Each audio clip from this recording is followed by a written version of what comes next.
In a quiet, misty part of the forest, nestled between tall bamboo trees and blooming wildflowers, there lived a young peacock named Priya. Unlike other peacocks in her family, Priya had feathers that shimmered in gentle shades of silver and teal instead of the usual vibrant blues and greens. But the most surprising part, Priya didn't like to dance. All her life, Priya was told that peacocks were meant to dance.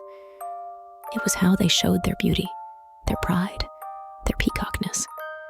Every season, when the first monsoon rains fell, the peacocks would gather in the clearing and twirl, spin, and stretch their feathers in joyful displays. But Priya felt shy. She didn't enjoy dancing, and the spotlight made her feel nervous. One rainy morning, while all the other peacocks were preparing for the grand monsoon dance festival, Priya slipped away into the forest. She felt a little guilty, but also relieved to be alone, away from the pressure. As she walked deeper into the forest, she heard a quiet hum. Curious, she followed the sound and discovered a tiny squirrel sketching in the dirt with a stick.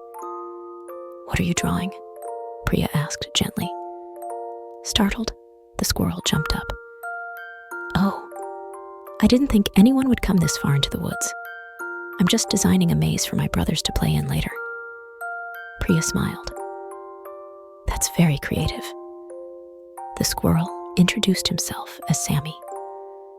Over the next few days, Priya kept visiting Sammy. She discovered that the forest was filled with creatures who had talents beyond what she'd ever imagined.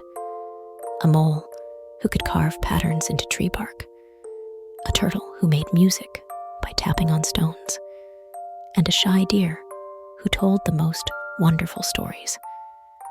As Priya spent more time with these new friends, she realized something important.